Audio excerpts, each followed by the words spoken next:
प्रिय छात्रों, Verde Hindi classes में आपका स्वागत है।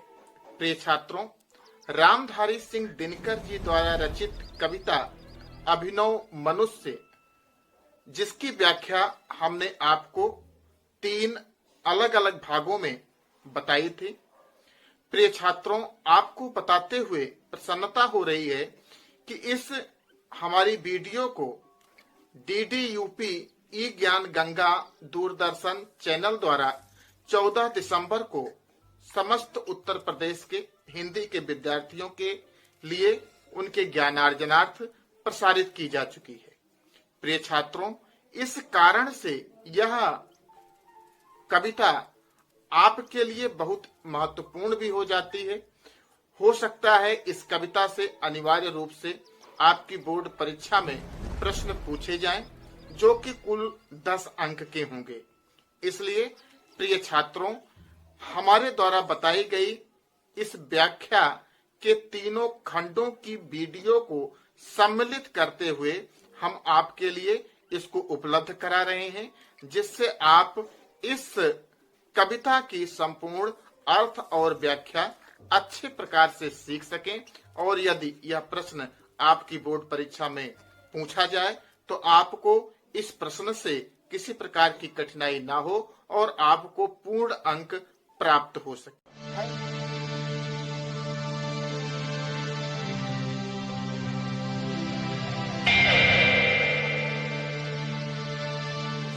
है बहुत बरसी धरित्री पर अमृत की धार, पर नहीं अब तक सुशीतल हो सका संसार।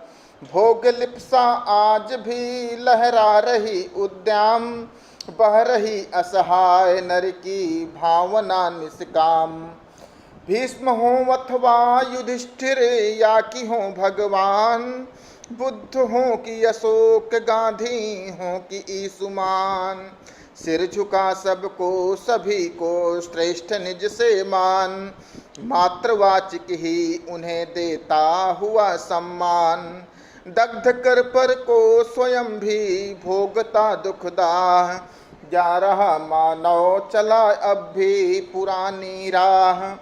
आज की दुनिया विचित्र नवीन, प्रकृति पर सर्वत्र हैं विजयी पुरुष आसीन। हैं बधे नर के करों में वारि विद्युत भाप, हुक्म पर चढ़ता उतरता है पवन का ताप।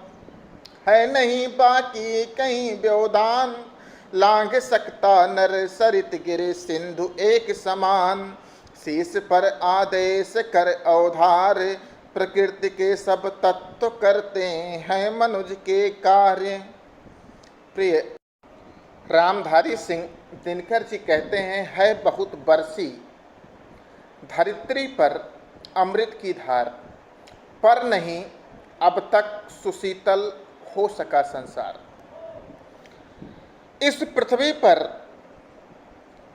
अनेक महात्माओं ने समय समय पर जन्म लेकर अपने उपदेश रूपी अमृत की वर्षा की है और अपने उपदेश रूपी अमृत से इस संसार में सुख, शांति और सांस्कृतिक संपन्नता लाने का प्रयास किया है। किंतु इतने बरस बीत जाने के बाद भी अब तक आज तक इस संसार में शीतलता अर्थात शांति स्थापित नहीं हो पाई है। आज भी मनुष्य अपनी जिंदगी की दौड़ में इतना तेजी से आगे भागता हुआ चला जा रहा है कि उसे किसी दूसरे मनुष्य की भावनाओं से कोई मतलब नहीं रह गया है। भोग लिप्सा आज भी लहरा रही उद्याम, आज भी मनुष्य के हृदय में भोग, ऐश्वर्य भोग की लिप्सा, लालसा लहरा रही उद्याम। उद्याम का अर्थ है प्रचंड शक्ति से लहरा रही है। आज भी मनुष्य अपने लिए इस संसार के समस्त सुख साधनों को एकत्रित कर लेना चाहता है। आज भी मनुष्य धनी मानी संपन्न होकर भोग विलास में इतना डूबा हुआ है कि नए नए भोगों के भोगने की लिप्सा निरंतर उसके अंतर बलवती होती जा रही है। वहीं दूसरी ओर बह रही असहाय नर की भावना निष्काम। निष्काम अर्थात निष्फल होती जा रही है। वहीं दूसरी ओर ऐसे असहाय, साधनहीन, विवश मनुष्य भी मिलते हैं जिनकी कोई भी कामना फलीभूत नहीं होती, जो भोग विलास से तो दूर हैं, उन्हें 2 जून की रोटी के लिए भी तरसना पड़ता है। दिन रात जी तोड़ परिश्रम करने पर भी उनके मनोरथ निष्फल ही रहते हैं। तो है बहुत बरसी धरित्री पर अमृत की धार, पर नहीं अब तक सुशीतल हो सका संसार। रामधारी सिंह दिनकर जी कहते हैं, इस पृथ्वी पर अनेक महात्माओं ने समय समय पर जन्म लेकर अपने उपदेश रूपी अमृत की वर्षा की है। मनुष्य को हृदय से संपन्न बनाने के लिए, संस्कृत से संपन्न बनाने के लिए, भावना युक्त बनाने के लिए प्रयास किया है, किंतु अब तक इस संसार में शांति स्थापित नहीं हो सकी है। यह संसार अभी तक उसी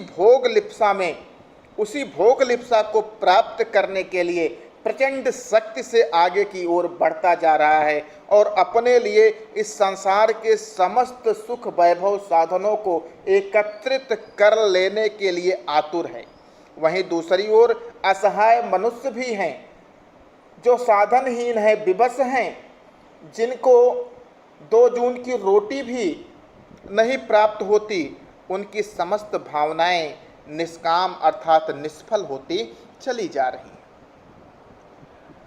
दिनकर जी आगे लिखते हैं कि भीष्म हो अथवा युधिष्ठिर या कि हो भगवान, बुद्ध हो कि अशोक, गांधी हो कि यीशु महान।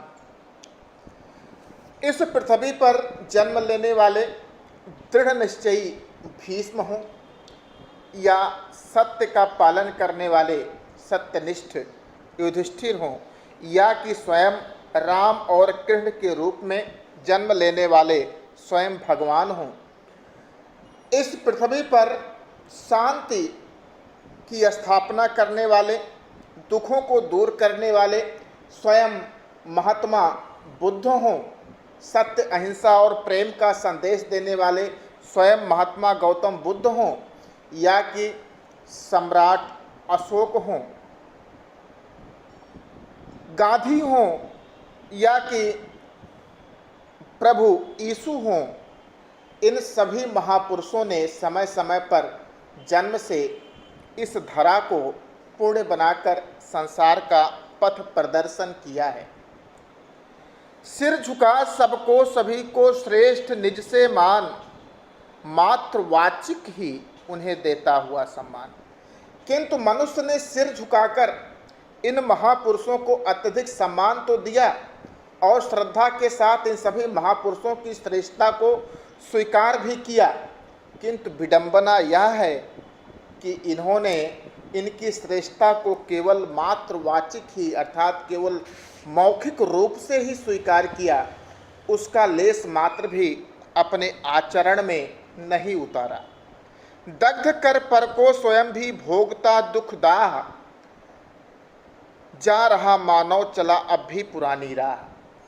अपनी कथनी और करनी के इसी अंतर के कारण यह मनुष्य दूसरे लोगों को शोषण करके, उन्हें दग्ध कर, उनका शोषण करके, उन्हें पीड़ा पहुंचाकर स्वयं प्रसन्न होता है। पर को अर्थात दूसरे को दग्ध कर पर को, यह मनुष्य दूसरे लोगों को शोषण करके उन्हें पीड़ा पहुंचाता है और दूसरों के दूसरों को दुखों की आग में झोंक कर स्वयं भी उसी आग में जलता है, स्वयं भी भोगता दुखदाह, दूसरों को दुख के अग्नि में झोंक कर स्वयं भी उसे दुख की आग में जलता रहता है। जा रहा मानव चला अब भी पुरानी राह। इस प्रकार से आज भी मानव आदिम युग, पुरानी युग अर्थात आदिम युग के मनुष्यों की तरह क्रूर, निर्मम और पशुत्व के मार्ग पर चला जा रहा है। इसमें कोई भी परिवर्तन नहीं हो रहा है। रामधारी सिंह दिनकर कहते हैं कि भीष्म हो अथवा युधिष्ठिर हो या कि स्वयं भगवान हो, स्वयं सत्य का मार्ग दिखलाने वाले, परोपकार का मार्ग दिखलाने वाले बुद्ध हों, अशोक हों, गांधी हों या प्रभु ईसा हों, सबने इस पृथ्वी पर जन्म लिया और सबने यहाँ के मनुष्यों को सत्य और प्रेम के पथ पर चलने का मार्ग दिखलाया। मनुष्य ने सबको सिर झुकाकर अत्यधिक सम्मान दिया, श्रद्धा के साथ इन सभी महापुरुषों की श्रेष्ठता को स्वीकार किया, किंतु यह सम्मान, यह श्रेष्ठता उसने मात्र वाचिक ही दिया, अर्थात केवल मौखिक रूप से ही दिया। उसने अपनी आत्मा से इनके आचरण को अपने हृदय में स्वीकार नहीं किया। इस प्रकार से मनुष्य दग्ध कर पर को दूसरों को दुख की आग में झोंककर स्वयं भी भोगता दुखदाह, स्वयं भी उसी आग में जलता जा रहा है और आज का यह मानव आदिम युग के क्रूर मानव की तरह निर्मम और पशुत्व के मार्ग पर बढ़ता चला जा रहा है। आगे कहते हैं दिनकर जी, आज की दुनिया विचित्र नवीन, प्रकृति पर सर्वत्र है विजयी पुरुष आसीन। आज की दुनिया विचित्र नवीन, आज जो समाज है, आज का जो ये संसार है, आज की जो ये दुनिया है, ये विचित्र है और नवीन भी है, अर्थात इसने अपने लिए बहुत सारी वैज्ञानिक प्रगति भी हासिल कर ली है। वैज्ञानिक प्रगति के परिणाम स्वरूप आज मनुष्य प्रकृति पर सर्वत्र है विजयी पुरुष आसीन। प्रकृति पर सर्वत्र उसने विजय प्राप्त कर ली है। कोई भी प्रकृति का ऐसा अंग नहीं है जहाँ पर इस मनुष्य की ना चलती हो। हैं बधे नर के करों में वारि विद्युत भाप। मनुष्य के हाथों में आज भी वारि अर्थात जल, विद्युत अर्थात बिजली और वाष्प, ये सब बधे हुए हैं, अर्थात इनका जैसा चाहे मनुष्य वैसा ही उपयोग कर सकता है। हुक्म पर चढ़ता उतरता है पवन का ताप। इतना ही नहीं, आज मनुष्य इतना साधन संपन्न हो गया है कि पवन का ताप, वायु की गर्मी भी वो जिस तरह से चाहे उस तरह से वायु की गर्मी को भी नियंत्रित कर सकता है। मनुष्य इतना साधन संपन्न है कि वह गर्मी और सर्दी के मौसम को भी अपने अनुकूल बना सकता है नहीं बाकी कहीं व्यवधान। कहीं पर भी मनुष्य के लिए कोई भी अब व्यवधान नहीं रह गया है। संपूर्ण प्रकृति पर इस मनुष्य ने अपना नियंत्रण कर लिया है। लांघ सकता है नर, मनुष्य लांघ सकता है कौन? सरित गिर सिंधु एक समान। नदी को, पर्वत को और समुद्र को एक समान भाव से बिना किसी व्यवधान के लांघ सकता है। कवि का आशय यह है कि संसार में मनुष्य आज पूर्णतया शक्तिशाली हो गया है, फिर भी उसमें मानवोचित गुणों का विकास नहीं हो सका है। उसमें अभी भी बुद्धि विकसित नहीं हुई है। विवेक की दृष्टि से वह आज भी आदिम युग के मनुष्यों के जैसा असभ्य दिखाई दे रहा है। शीश पर आदेश कर अवधार्य, प्रकृति के सब तत्व करते हैं मनुष्य के कार्य। दिनकर जी कहते हैं कि आधुनिक मनुष्य इतना शक्ति संपन्न हो गया है कि उससे घबराकर प्रकृति के सभी तत्व उसके आदेश को अपने सिर पर धारण करते हैं। शीश पर आदेश कर अवधार्य, उसके आदेश को अपने सिर पर धारण करते हैं, अर्थात उसके आदेश को मानते हैं और उसके इच्छा के अनुसार मनुष्य के संपूर्ण कार्य करते हैं। आज की दुनिया विचित्र नवीन, प्रकृति पर सर्वत्र है विजयी पुरुष आसीन। हैं बधे नर के करों में वार विद्युत भाप, हुक पर चढ़ता उतरता है पवन का ताप। आज की दुनिया कितनी नवीन और विचित्र है कि वैज्ञानिक प्रगति के परिणाम स्वरूप आज मनुष्य ने प्रकृति पर सर्वत्र विजय प्राप्त कर ली है। मनुष्य के हाथों में आज जल, बिजली, वातावरण का ताप आज सभी कुछ बधे हुए हैं। आज मनुष्य इतना साधन संपन्न है कि वह गर्मी और सर्दी के मौसम को भी अपने अनुकूल बना सकता है नहीं बाकी कहीं व्यवधान। लांघ सकता नर सरित गिर सिंधु एक समान। अब मनुष्य के लिए कोई भी व्यवधान शेष नहीं रह गया है। वह नदी, पर्वत और समुद्र को समान भाव से किसी व्यवधान के बिना भी लांघ सकता है। और आज शीश पर आदेश कर अवधार्य प्रकृति के सब तत्व करते हैं मनुष्य के कार्य। आज अपने सिर पर मनुष्य के सभी आदेश को धारण करके प्रकृति के सारे तत्व मनुष्य के द्वारा निर्धारित कार्य स्वयं करते हैं। इस प्रकार से आज मनुष्य के बस में पूरी प्रकृति हो गई है, फिर भी आज का मनुष्य इतना शक्तिशाली होते हुए भी अपने मानवोचित गुणों का विकास नहीं कर सका है। उसकी बुद्धि आज भी विकसित नहीं हुई है। विवेक की दृष्टि से वह आज भी आदिम युग के मनुष्यों की तरह असभ्य मानवों जैसा व्यवहार कर रहा है। तो प्रिय छात्रों, ये इस प्रकार से कामः वरुणेश और कर्ता शब्द गुण अंबर वाहन संदेश, नव्य नर की मुष्टि में विकराल हैं सिमटते जा रहे प्रत्येक क्षण दिक्काल।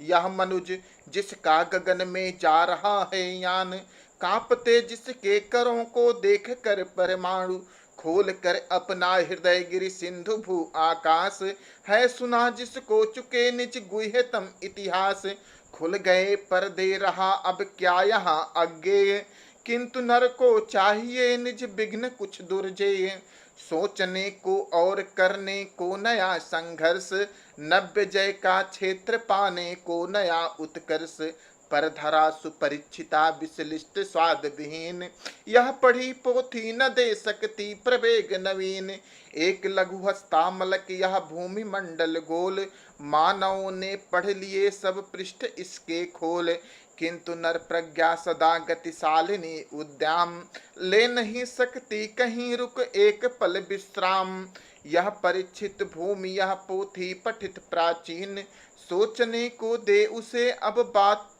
कौन नवीन, यह लघु ग्रह भूमि मंडल व्योम यह संकीर्ण, चाहिए नर को नया कुछ और जग विस्तीर्ण। प्रिय छात्रों, रामधारी सिंह दिनकर जी मानव की वैज्ञानिक प्रगति का वर्णन करते हुए कहते हैं कि आज का मनुष्य इतना शक्ति संपन्न हो गया है कि वह प्रकृति के सभी तत्वों से जो चाहे अपने मन वांछित कार्य करवा सकता है। यहाँ तक कि मानते हैं हुक्म मानव का महावरुणेश। महावरुणेश वरुण जल देवता हैं। महान जल देवता भी आज मानव का हुक्म मानने के लिए बाध्य हैं। मनुष्य जहाँ भी चाहता है वहाँ जल उपस्थित कर देता है, और जहाँ जल का अथाह समुद्र है वहाँ बांध आदि बनाकर विस्तृत सूखे मैदान में परिवर्तित कर देता है। और कर्ता शब्द गुण अंबर वहन संदेश, और शब्द के गुणों को ग्रहण करने वाला अंबर आकाश भी मनुष्य द्वारा प्रसारित रेडियो तरंगों के माध्यम से मानव के संदेश को वहन करके एक स्थान से दूसरे स्थान पर पहुंचाता है। नव्य नर की मुष्टि में विकराल हैं सिमटते जा रहे प्रत्येक क्षण दिक्काल। नव्य नर का अर्थ है आधुनिक मानव।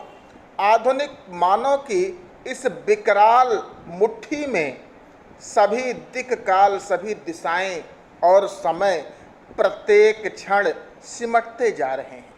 अर्थात मानव कुछ पल में अपने संदेश एक स्थान से दूसरे स्थान पर जहां पहुंचा सकता है, वहां वायुयान इत्यादि के माध्यम से जहां चाहे एक पल में पहुंच भी सकता है।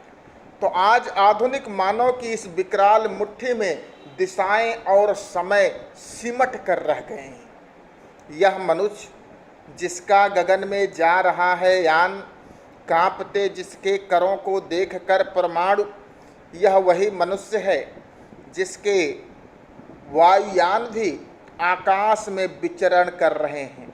अर्थात मनुष्य ने ऐसी शक्ति अर्जित कर ली है कि वह पक्षियों की तरह स्वतंत्र रूप से आकाश में भी विचरण कर सकता है।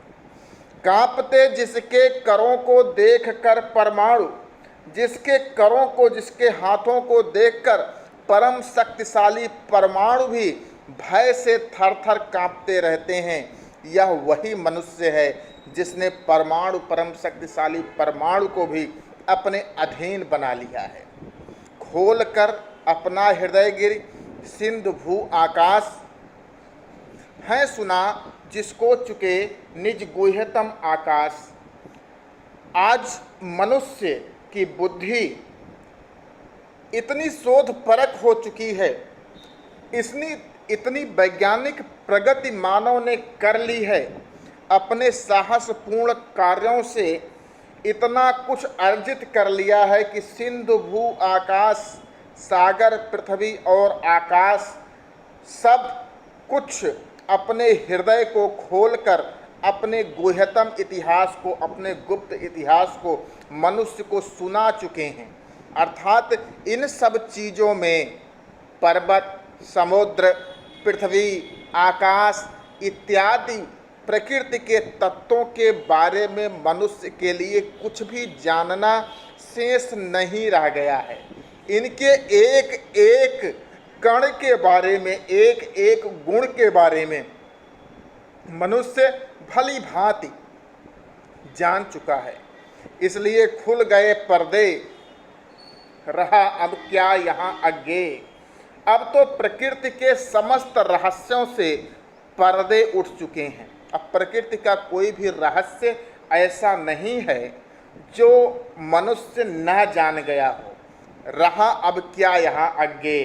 अब मनुष्य के लिए इस प्रकृति के बारे में कुछ भी अज्ञेय नहीं रह गया है। अर्थात प्रकृति के बारे में मनुष्य ने सब कुछ जान समझ लिया है। दिनकर जी मनुष्य की वैज्ञानिक प्रगति का वर्णन करते हुए आगे कहते हैं कि किंतु नर को चाहिए निज विघ्न कुछ दुर्जे। यद्यपि मनुष्य ने इस प्रकृति के समस्त रहस्यों से पर्दा हटा दिया है, अब उसके लिए कुछ भी अज्ञेय नहीं रह गया है, कुछ भी अज्ञात नहीं रह गया, उसने सब कुछ जान लिया है। किंतु यह नव्य नर है, ये आधुनिक मनुष्य है, ये शांत चित्त बैठने वाला नहीं है। सब कुछ जान लेने के बाद भी वह अपनी बुद्धि के प्रयोग से हमेशा कुछ नए विघ्न की कामना करता रहता है, जिसको दुर्जेय, जिसको जीतना कठिन हो, जिस पर वो विजय प्राप्त करना कठिन हो, ऐसी चीज़ों की कामना करता है कि उन पर वह विजय प्राप्त कर सके और अपने को साबित कर सके। सोचने को और करने को नया संघर्ष, नव्य जय का क्षेत्र पाने को नया उत्कर्ष। सोचने को और करने को नया संघर्ष। सोचने को अर्थात मनुष्य हमेशा अपने बारे में सोचता रहता है कि उसे चिंतन करने के लिए, अपनी बुद्धि लगाने के लिए, विचार करने के लिए और अपने कर्म करने को नया संघर्ष, इस प्रकृति से नया संघर्ष करने के लिए हमेशा अपने नए जय का क्षेत्र खोजता रहता है, जिससे वो अपनी नई नई उत्कर्ष को, ऊंचाइयों को प्राप्त कर सके। वह चिंतन एवं कर्म की दृष्टि से प्रत्येक बार नए ढंग से संघर्ष करने को लालायित रहता है तथा नवीन क्षेत्र में नई विजय प्राप्त करने के लिए निरंतर आगे बढ़ते रहना चाहता है। किंतु परधरा सुपरिचिता, विश्लिष्ट स्वाद विहीन, यह पढ़ी पोथी न दे सकती प्रवेग नवीन। किंतु यह धरा, यह पृथ्वी सुपरिचिता है, भली भांति इसकी परीक्षा कर ली गई है। इस पृथ्वी के बारे में सारे गुह्यतम चीज़ों को जान लिया गया है, सबका विश्लिष्ट, सबका विश्लेषण कर लिया गया है। इसलिए अब यह स्वाद विहीन हो गई है, अर्थात अब इसके बारे में कुछ भी जानना शेष नहीं रह गया है। इसलिए अब पृथ्वी उसे स्वादहीन खाद्य वस्तु जैसी प्रतीत होती है। यह पढ़ी पोथी, जिस तरह से किसी पोथी अर्थात पुस्तक को पढ़ लिया जाए और उसके बारे में पूरा ज्ञान अर्जित कर लिया जाए, फिर उसके बारे में कुछ पढ़ना शेष नहीं रहता। उसी प्रकार यह पृथ्वी भी पढ़ी हुई पुस्तक के समान हो गई है, जिसके समस्त ज्ञान को निचोड़ कर ग्रहण कर लिया गया हो। इसलिए न दे सकती प्रवेग प्रवीण, इसलिए अब यह मनुष्य को कुछ नवीन जानकारी नहीं दे सकती। यह पृथ्वी तो मनुष्य के लिए ऐसी हो गई है कि जैसे हस्तामलक अर्थात हाथ में रखा हुआ आंवला, एक लघु हस्तामलक यह भूमि मंडल गोल, इतनी विशाल गोल धरा यह भूमि मंडल मनुष्य के लिए ऐसी हो गई है जैसे मनुष्य की हथेली पे रखा हुआ कोई आंवले का टुकड़ा हो या कोई आंवला हो, जिसके बारे में मनुष्य सब कुछ जान गया है। उसके बारे में ऐसा प्रतीत होता है कि अब कुछ भी जानना शेष नहीं रह गया है। मानव ने पढ़ लिए हैं सब पृष्ठ जिसके खोल, यह पृथ्वी ऐसी हो गई है कि जैसे उसकी हथेली पर रखा हुआ कोई आंवला, जिसके सब पृष्ठ खोलकर मानव ने पढ़ लिए हैं, सबके बारे में ज्ञान अर्जित कर लिया है, सभी गोपनीय रहस्यों के बारे में जान गया है। अब मानव को जानने के लिए इस पृथ्वी के बारे में कुछ भी शेष नहीं रह गया है। किंतु फिर भी मनुष्य हार मानकर पीछे लौटने वाला नहीं है। इसलिए दिनकर जी कहते हैं, किंतु नर प्रज्ञा सदा गतिशालिनी उद्याम, ले नहीं सकती कहीं रुक एक पल विश्राम। नर प्रज्ञा मनुष्य की बुद्धि हमेशा गतिशील रहने वाली है, उद्याम अर्थात तीव्र गति से आगे बढ़ते रहने वाली है। इसलिए ले नहीं सकती कहीं रुक एक पल विश्राम, वो कहीं भी एक पल के लिए रुककर विश्राम नहीं लेना चाहती। वह अपने लिए कुछ न कुछ संघर्ष के वस्तु खोजती रहती है कि जिससे उसे संघर्ष करने का अवसर प्राप्त हो सके। किंतु नर प्रज्ञा सदा गतिशालिनी उद्याम, ले नहीं सकती कहीं रुक एक पल विश्राम। किंतु मानव की बुद्धि सदैव तीव्र गति से चलती रहने वाली है, वह एक क्षण के लिए भी कहीं नहीं रुक सकती और एक पल के लिए भी कहीं पर विश्राम नहीं ले सकती। यह परीक्षित भूमि, यह पोथी पठित प्राचीन, सोचने को दे उसे अब बात कौन नवीन। लेकिन समस्या ये है कि यह परीक्षित भूमि है, मानव ने इस भूमि के बारे में सब कुछ परीक्षण कर लिया है, सारे रहस्यों को जान लिया है। यह पोथी पठित, जिस तरह से किसी पुस्तक को पूर्ण रूप से पढ़ के ज्ञान अर्जित कर लिया जाए और फिर उसमें पढ़ने को कुछ शेष ना बचे, उसी प्रकार से पृथ्वी भी हो गई है और प्राचीन हो गई है। ये अब पुरानी, मनुष्य के लिए यह पुरानी पड़ चुकी है। सोचने को दे उसे अब बात कौन नवीन। अब इस पृथ्वी के अलावा कौन ऐसा शेष बचा हुआ है जो मनुष्य को नई बात सोचने के लिए, नए संघर्षों को करने के लिए प्रेरित करे, जहाँ पर मनुष्य अपनी बुद्धि को नए सिरे से प्रयोग करे। अब मनुष्य के लिए शेष क्या बचा हुआ है। यह लघु ग्रह भूमि मंडल व्योम यह संकीर्ण, यह संपूर्ण भूमि मंडल उसके लिए एक छोटा सा ग्रह बन गया है। व्योम यह संकीर्ण, यह विस्तृत आकाश, यह अनंत आकाश उसके लिए तो जैसे सिकुड़ सा गया हो। चाहिए नर को नया कुछ और जग विस्तीर्ण, अब तो मानव के लिए कोई नया क्षेत्र चाहिए। चाहिए नर को नया कुछ, अब तो मानव को करने के लिए, अपने लिए कोई नया क्षेत्र चाहिए और जग विस्तीर्ण, उसे कोई और नया व्यापक संसार चाहिए जिसमें मानव नए और विस्तृत तरीके से पुनः खोजने के लिए प्रयत्नशील रहे। इस प्रकार से ब्रह्मांड का सबसे सुरम्य प्रकाश, कुछ छिपा सकते न जिसमें भूमि या आकाश। यह मनुज जिसकी शिखा उद्यम कर रहे जिसको चराचर भक्ति युक्त प्रणाम। यह मनुज जो सृष्टि का श्रृंगार, ज्ञान का विज्ञान का आलोक का आगार। व्योम से पाताल तक सब कुछ इसे है गेय, पर न यह परिचय मनुज का यह न उसका श्रेय। श्रेय उसका बुद्धि पर चैतन्य उर की जीत, श्रेय मानव की असीमित मानवों से प्रीत। एक नर से दूसरे के बीच का व्यवधान, तोड़ दे जो बस वही ज्ञानी वही विद्वान, और मानव भी वही। सावधान मनुष्य यदि विज्ञान है तलवार, तो इसे दे फेंक तज कर मोह स्मृति के पार।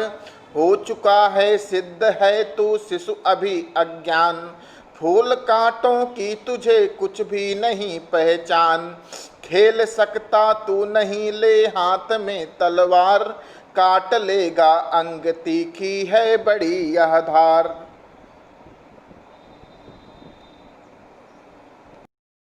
रामधारी सिंह दिनकर जी अभिनव मनुष्य की व्याख्या करते हुए आगे कहते हैं कि यह मनुज ब्रह्मांड का सबसे सुरम्य प्रकाश, कुछ छिपा सकते न जिससे भूमि या आकाश।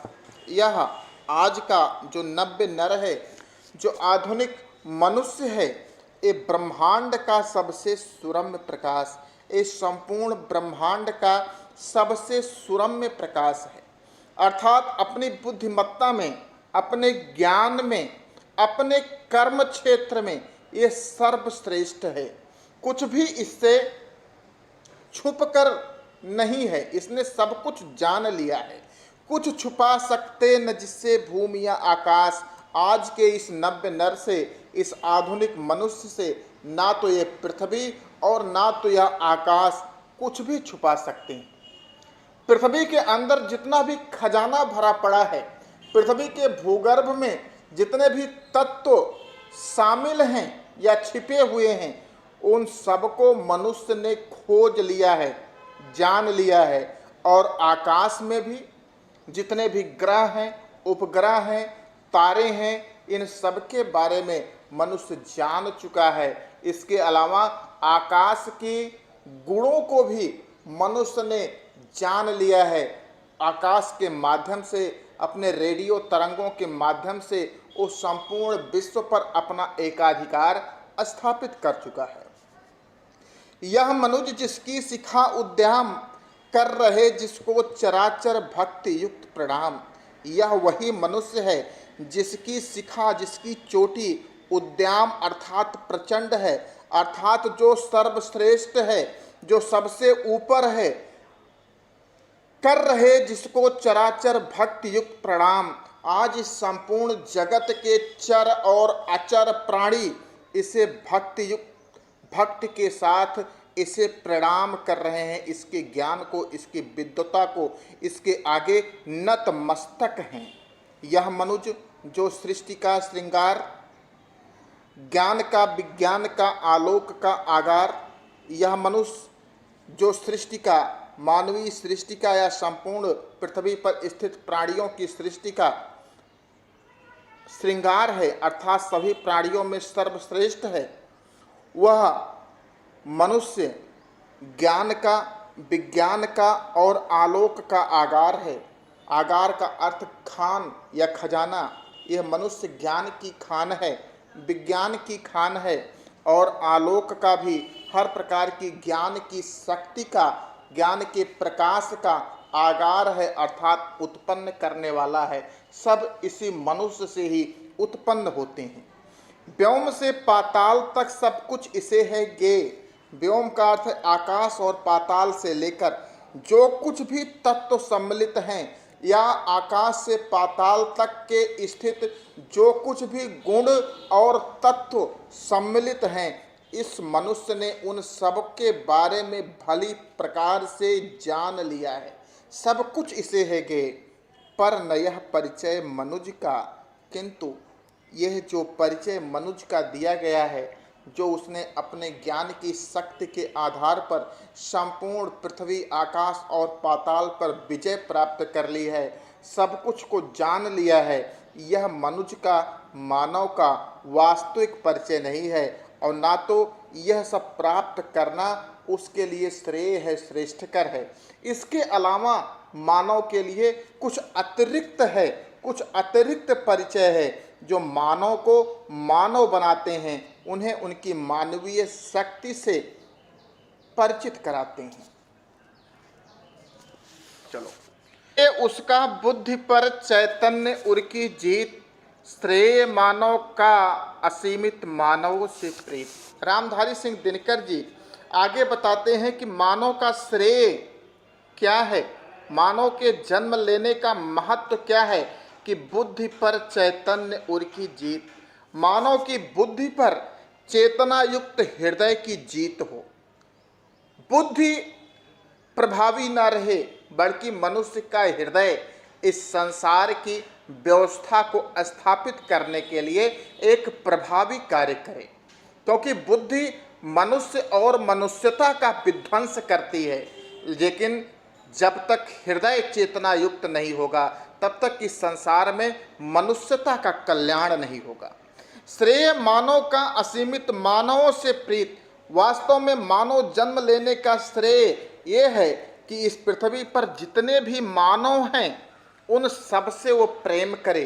वो किसी भी देश के हों, किसी भी जाति के हों, किसी भी धर्म के हों, किसी भी क्षेत्र के हों, पढ़े हों, अनपढ़ हों, अशिक्षित हों, ज्ञानी हों, अज्ञानी हों, उन सब मानवों से जब तक हम अपने हृदय से, मन से प्रेम नहीं करेंगे तब तक हमारी बुद्धि उन पर विजय प्राप्त नहीं कर सकेगी। हमारी बुद्धि को वैज्ञानिक होने का कोई अर्थ नहीं रह जाएगा।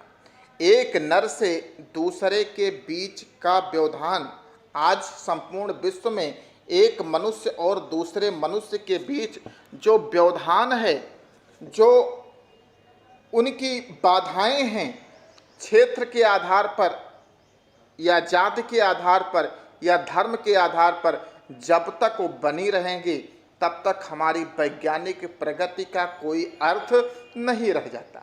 इसलिए ये जो व्यवधान है तोड़ दे जो बस वही ज्ञानी वही विद्वान। इस व्यवधान को, इन बाधाओं को जो तोड़कर मानव को मानव से मिला दे, उसके हृदय के प्रमुख चीज दया, दान, धर्म, उदारता, करुणा इत्यादि को जो उसके हृदय में समावेशित कर दे, वही मनुष्य वास्तव में आज ज्ञानी है, वही विद्वान भी है और आज वही मानव भी, वही अर्थात वही भी वास्तविक मानव कहलाने के भी योग्य है। रामधारी सिंह दिनकर जी आगे कहते हैं कि सावधान मनुष्य, ए मनुष्य, तुम अपनी वैज्ञानिक प्रगति के बल पर बहुत आगे अवश्य बढ़ चुके हो, लेकिन आपने इस वैज्ञानिक प्रगति के कारण अपने हृदय को पराजित कर दिया है। जब तक ये हृदय तुम्हारी बुद्धि पर विजय प्राप्त नहीं करेगा तब तक तुम्हारी उस वैज्ञानिक प्रगति का कोई अर्थ नहीं रह जाता। और यदि विज्ञान है तलवार, और यदि यह विज्ञान तुम्हारे लिए तलवार का कार्य कर रही है, अर्थात विज्ञान तुम्हारी मानवता को अहित पहुंचाने का कार्य कर रही है, तो इस विज्ञान रूपी तलवार को, जो कि मानवता का आघात कर रही है, मानवता को अहित कर रही है, इसे दे फेंक। इस विज्ञान रूपी तलवार को त्याग दो, फेंक दो, इसके मोह को परित्याग कर दो, तज कर मोह और स्मृति के पार। और जो तुम्हारे अंदर इस विज्ञान के प्रति जो भाव बना है कि विज्ञान ही श्रेष्ठ है, यह भाव भी अपने स्मृति से पूर्ण रूप से भुला दो। दिनकर जी अपनी इस रचना में आगे कहते हैं, हो चुका है सिद्ध है तू शिशु अभी अज्ञान, फूल कांटों की तुझे कुछ भी नहीं पहचान। वैज्ञानिक प्रगति से यद्यपि तुमने बहुत कुछ प्राप्त कर लिया है, लेकिन इस वैज्ञानिक प्रगति ने मानवता को भुला दिया है। दया को, दान को, धर्म को, उदारता को भुला दिया है। आज इस विज्ञान ने इन सब मानवीय मूल्यों पर विजय प्राप्त कर ली है, अर्थात इनका परित्याग कर दिया है मानवीय मूल्यों का। इसलिए हो चुका है सिद्ध, ये अब सिद्ध हो चुका है, तू शिशु अभी अज्ञान। तू भले ही कितनी वैज्ञानिक प्रगति कर ले, लेकिन अभी तू इस वैज्ञानिक प्रगति करने के उपरांत भी मानवीय मूल्यों की तरफ से एक अज्ञानी बालक ही है। फूल कांटों की तुझे कुछ भी नहीं पहचान, कौन फूल है और कौन कांटे हैं, अर्थात कौन से तत्व ऐसे हैं जो तुम्हें जीवन की प्रसन्नता उपलब्ध करा सकते हैं और कौन से तत्व ऐसे हैं जो तुम्हारे जीवन के लिए भयंकर खतरे के रूप में उपस्थित हो सकते हैं, कि तुझे कुछ भी नहीं पहचान। तुझे अभी इन सब बातों की कुछ भी पहचान नहीं है। खेल सकता तू नहीं ले हाथ में तलवार, काट लेगा अंग तीखी है बड़ी यह धार। ए मनुष्य, तुम इस विज्ञान रूपी तलवार को लेकर तू इस संसार की मानवता के साथ खेल नहीं सकता, अर्थात तुम्हारी ये विज्ञान रूपी तलवार सांसारिक मानवता तथा प्राणियों के प्रति दया, धर्म, उदारता इत्यादि भावनाओं को जो नष्ट कर रही है, इसके साथ तू भी नष्ट हो जाएगा।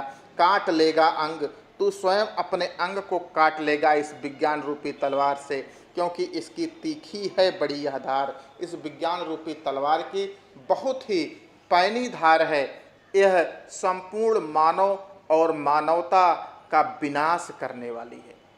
तो प्रिय विद्यार्थियों, ये इस प्रकार से रामधारी सिंह दिनकर जी द्वारा रचित अभिनव मनुष्य का अंतिम तथा तीसरा भाग संपूर्ण हुआ। इसको आप लोग पढ़िएगा, ये आपकी परीक्षा की दृष्टि से भी बहुत उपयोगी है, और आप अपने कमेंट और अवश्य कीजिएगा, लाइक भी कीजिएगा तथा साथियों में शेयर भी कीजिएगा। धन्यवाद।